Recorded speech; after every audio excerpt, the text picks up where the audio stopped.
Salut à tous, on se retrouve aujourd'hui pour une nouvelle vidéo de test avec aujourd'hui un low cost. Et ça fait partie des 3 low cost que ça fait 2 mois même 3, si c'est pas 4 d'ailleurs, qui sont dans mon tiroir. Oui, c'est vrai que j'avais prévu le coup, mais j'avais mal calculé. Donc du coup, il faut bien que je les fasse petit à petit. Donc c'est sûr, c'est un les costs qui n'est pas sorti maintenant, mais je vais pas les garder dans le tiroir indéfiniment. Donc ça va être une vidéo très rapide, on va essayer de faire le plus rapidement possible. Parce que c'est pas une vidéo qui va attirer les foules et attirer les vues, mais elle pourra peut-être aider certaines personnes dans le choix d'un smartphone ou pas, comme ce Cubo J3 Pro. Alors, le contenu de la boîte très simple, on a une coque en silicone, le chargeur, le câble de rechargement, bien sûr qui n'est pas du type C, un peu de lecture. Donc, si tu aimes nos vidéos, que tu veux toujours en voir plus, même des petits low cost comme ça, tu peux mettre un petit pouce bleu, tu peux t'abonner pour ne rater les futures vidéos, tu peux aller aussi nous soutenir sur Tipeee, et en nous soutenant sur Tipeee, ben, tu nous fais un don, et en contrepartie des dons, nous on utilise ces sous pour investir dans tes téléphones que l'on vend, et c'est petit peu une chaîne qui ne s'arrête jamais. Et voilà, donc il y a tout qui est en description, mais aussi Esprit Gen, c'est un blog, c'est une chaîne YouTube, c'est un Twitter, Facebook, un Instagram et un groupe de vente sur Facebook où vous pouvez vendre vos téléphones. Voilà, tout est dans la description. Ce téléphone-là, si vraiment t'es kamikaze et que tu veux l'acheter, je te mets un lien d'achat en dessous dans la vidéo. Donc c'est un téléphone qui coûte 60 euros. Donc oui, c'est pas cher.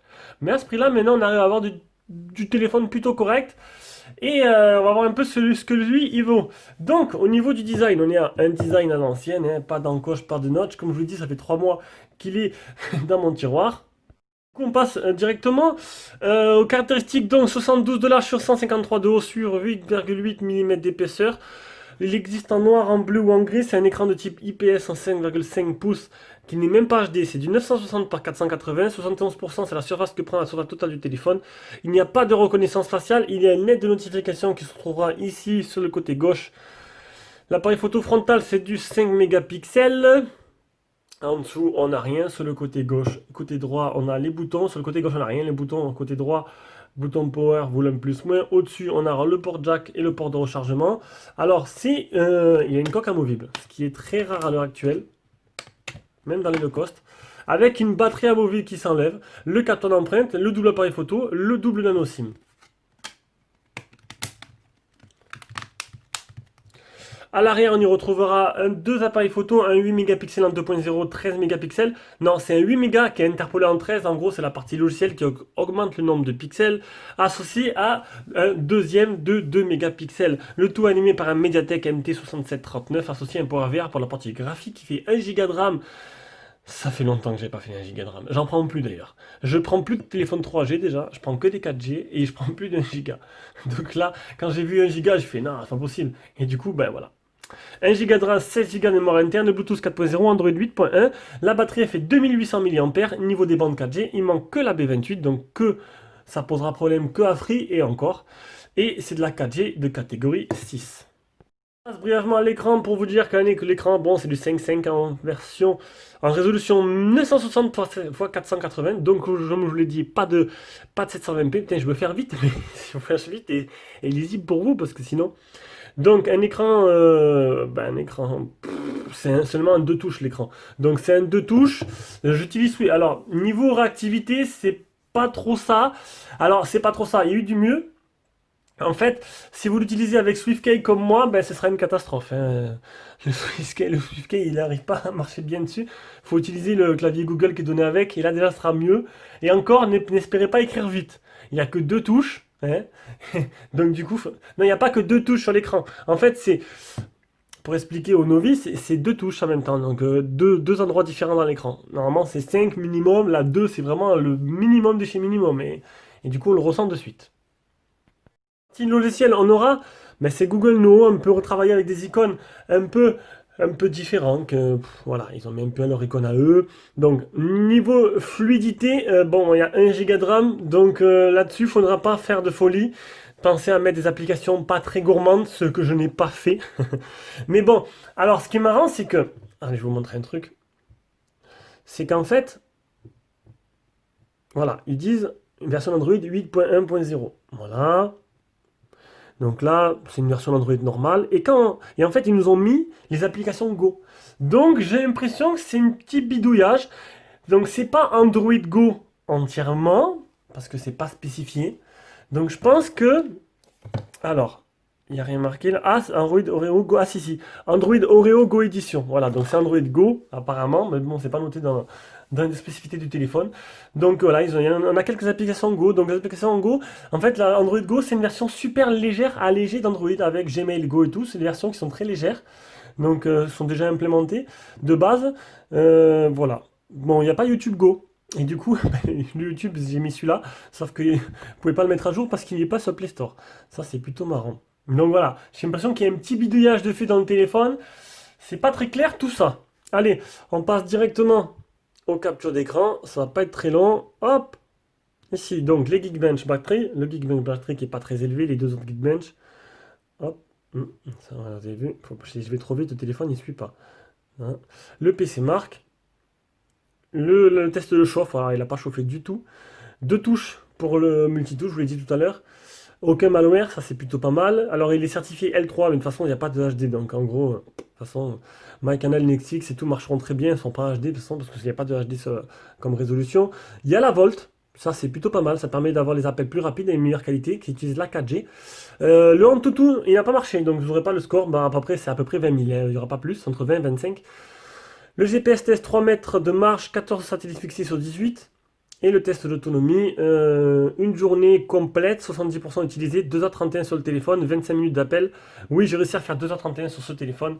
Ça a été dur, mais voilà, je prends à cœur mes tests et je l'ai fait et j'ai réussi. Et voilà, et c'est fini et hop, il est vendu.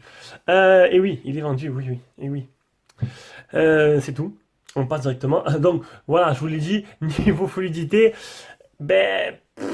ça va ramer un peu quoi, hein. Il y a 1 giga de RAM, faudra pas faire des folies, faudra souvent fermer les applications, ça va ramer un peu. Et j'ai presque oublié de faire le test. Je vais vous montrer, il y a quand même un capteur d'empreinte. Hein. J'ai oublié, j'en ai même pas parlé. Tellement je voulais l'expédier. Attention, hop. Ah merde, je crois que la coque elle est mal appuyée, non? J'ai mal fermé le téléphone? Non, alors on refait. Hop, hop. Donc capteur d'empreinte qui marche. Elle ne veut pas s'allumer là. Voilà. Qui marche plutôt correctement. Faut dire que je ne l'ai pas trop utilisé. Hein. J'ai préféré utiliser le bouton avec le schéma sur l'écran. Non mais il marche correctement et bon, voilà. C'est déjà un petit plus. Et malgré ça, j'ai voulu voir si on pouvait jouer un peu sur ce téléphone. Donc PUBG, laissez tomber. J'ai installé Dead Trigger 2 qui est un jeu quand même qui est plutôt joli. Et que bon, il y a quelques reflets là, c'est un peu compliqué. Hein. Il n'y a pas de traitement anti-reflet. Hop. Là, ça va s'ouvrir. Vous n'y voyez pas grand chose, c'est dans le noir. Non. Hop, retour. Allez, on y va. Par où on passe? Hop, ça c'est par là. Donc, je suis tombé à l'étage inférieur. Donc, ben voilà. Hein, Dead Trigger 2 qui a l'air de tourner comme un charme. Ouh, il y a quelques ralentissements. Les contrôles, ouf, ça rame un peu. Ça lag un peu. Les contrôles sont un peu difficiles. Hein. Donc, il fera tourner le jeu. Ouais, c'est pas trop ça, hein, niveau fluidité. Bon, voilà quoi. C'était pour vous montrer à peu près à quoi vous attendre. Ce logiciel photo, donc, bah, prendre une photo, prendre une vidéo. Non, prendre une vidéo, prendre une photo. Là, on a changé d'objectif. Le flash automatique ou non. Le HDR sera ou activé ou désactivé. On désactive parce que je vais vous montrer les petits filtres qui se trouvent sur le côté gauche. On aura quelques filtres sur le côté gauche.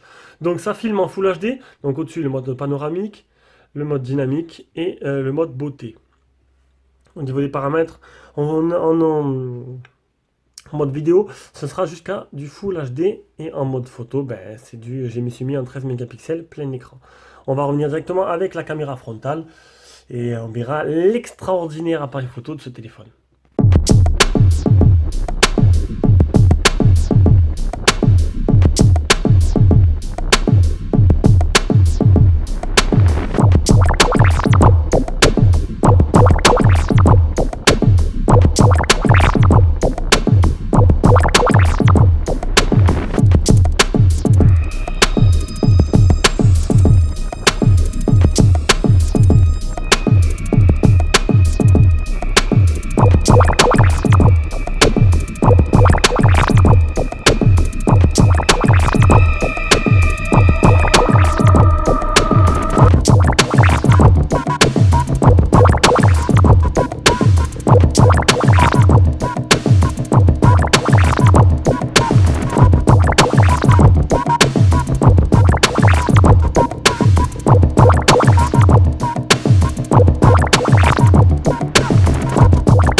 chaque fois avec la caméra frontale. Et donc j'espère que le son il sera plutôt correct, parce que c'est ce que vous allez voir directement. Donc c'est pas extraordinaire du tout. Donc voilà, la partie photo, ben, c'est pas son point fort, hein, comme le reste du téléphone. Bon, je vous ai quand même mis un échantillon de photos dans d'autres conditions, histoire de vous montrer un peu ce que ça donne. Allez, on passe directement à la suite, c'est pas besoin d'épiloguer là-dessus. Allez, on passe à la partie son, qui sera la dernière partie de ce test, avec le son communication qui, eh bien, il est très bon. Le son communication est très bon. Je me suis étonné moi-même. Pardon. Donc là, on va maintenant écouter le haut-parleur.